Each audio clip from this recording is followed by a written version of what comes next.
తెలంగాణలో దారుణాలు పేట్రేగిపోతున్నాయి. అక్రమ సంబంధాల వల్ల జరుగుతున్న హత్యలు అంతకంతకు పెరుగుతున్నాయి. దేశవ్యాప్తంగా జరుగుతున్న హత్యానేరాల్లో ఎక్కువ శాతం అక్రమ సంబంధాలే ప్రధాన కారణమవుతూ ఉండటం ఆందోళనకు గురి చేస్తున్న అంశమని చెప్పాలి. కొన్ని చోట్ల వివాహేతర సంబంధాల వల్ల భార్యను భర్త చంపడమో, భర్తను భార్య చంపడమో మనం చూస్తున్నాం. కొన్ని చోట్లయితే అడ్డొస్తున్నారనేటటువంటి అక్కసుతో కన్న బిడ్డల్ని కూడా కడతేరుస్తున్నారు. మరికొన్ని చోట్ల తమ వివాహేతర సంబంధం తెలిసిపోయిందనే కారణంతో కుటుంబ సభ్యుల్ని, తల్లిదండ్రులను కూడా హత్య చేయడానికి ఏమాత్రం వెనుకాడటం లేదు. ఇవన్నీ చాలా దారుణమైన పరిస్థితులు. ములుగు జిల్లాలో కూడా ఓ వివాహిత కానిస్టేబుల్తో వివాహేతర సంబంధం కొనసాగిస్తోంది. ప్రశ్నించినటువంటి అక్క కొడుకుని చంపేయాలని ప్లాన్ చేసింది. అక్క కొడుకు ఆమెను ప్రశ్నించడమే కాదు, కానిస్టేబుల్పై కంప్లైంట్ కూడా ఇచ్చాడు. దీంతో ఆ ఇద్దరు కక్ష పెంచుకొని సుపారీ ఇచ్చి మరీ ఆ అబ్బాయిని కడతీర్చడానికి చేసినటువంటి ప్లాన్ ఇప్పుడు చాలా దారుణంగా తయారవుతున్న వీళ్ళ మైండ్ సెట్స్ గురించి ఏం చెప్పాలో కూడా తెలియటం లేదు. బట్ ములుగు జిల్లాలో జరిగిన ఈ సంఘటన గురించి పూర్తి వివరాల్లోనికి వెళ్దాం.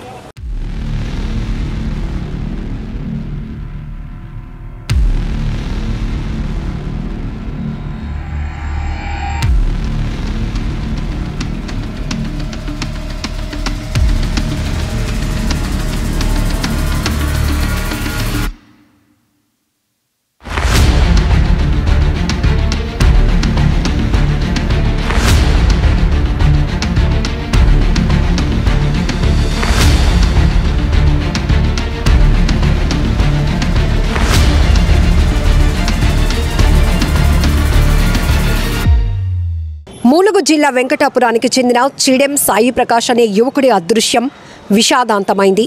ఆయన దారుణ హత్యకు గురయ్యాడు. ఈ నెల 15 నుంచి కనిపించడం లేదని అతని సోదరుడు సాయి తేజ గత శుక్రవారం హనుమకొండలో పోలీసులకు కంప్లైంట్ ఇచ్చాడు. భిన్న కోణాల్లో విచారణ జరిపిన పోలీసులు సోమవారం ఆయన మృతదేహాన్ని ఓ బావిలో గుర్తించారు. చిడెం సాయి ప్రకాష్ను కొంతమంది వ్యక్తులు హనుమకొండలో కిడ్నాప్ చేసి హత్య చేశారని పోలీసులు నిర్ధారించారు. సాయి ప్రకాష్ స్థానికంగా స్వచ్ఛంద సంస్థ నిర్వహిస్తూ పేదలకు సహాయం చేస్తుంటాడు. కారు అద్దెకు తిప్పుతూ జీవనోపాధి పొందుతున్నాడు. గతంలో వెంకటాపురం ఠాణాలో పనిచేసిన శ్రీనివాస్ అనే కానిస్టేబుల్ తన పిన్నితో చనువుగా ఉంటూ వచ్చాడు. ఈ విషయాన్ని గమనించిన సాయి కుమార్ పోలీసు ఉన్నతాధికారుల దృష్టికి తీసుకువెళ్లాడు.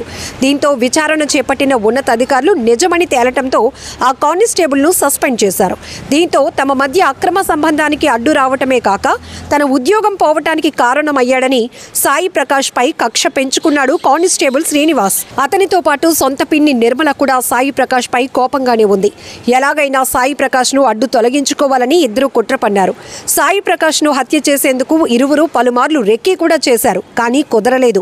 దీంతో కానిస్టేబుల్ శ్రీనివాస్ నిర్మల దగ్గర కొంత సొమ్ము తీసుకుని సుపారీ గ్యాంగ్ తో సాయి ప్రకాష్ ను చంపేందుకు ఒప్పందం చేసుకున్నాడు.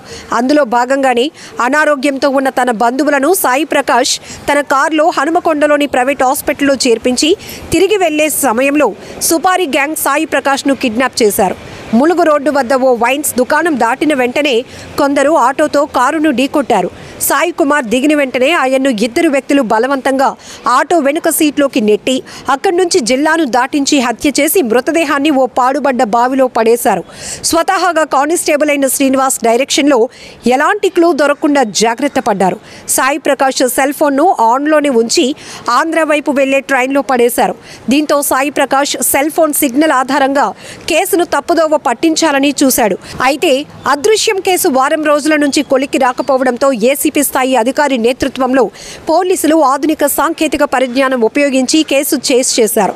అనుమానం ఉన్న వ్యక్తులపై నిఘా పెట్టారు. ఈ క్రమంలో అనుమానిత కానిస్టేబుల్ను అదుపులోనికి తీసుకుని విచారించగా అసలు విషయం వెలుగులోనికి వచ్చింది. హత్యలో 4 నుంచి 6 వరకు పాల్గొన్నట్లు తెలిసింది. ఏదేమైనా పిన్ని పాపిష్టి పని చూసిన యువకుడు అకారణంగా అసువులు బాశాడు. అక్రమ సంబంధం మరో అమాయకుడిని బలి తీసుకుంది. ఇదిలా ఉండగా హత్య ఉదంతం బయటపడటంతో సాయి ప్రకాష్ పిన్ని మరో డ్రామాకు తెరతీసింది. తనకేం తెలియదని ఆత్మహత్యాయత్నం చేసుకోబోయింది. కానీ స్థానికులు వారించి పోలీసులకు అప్పగించారు.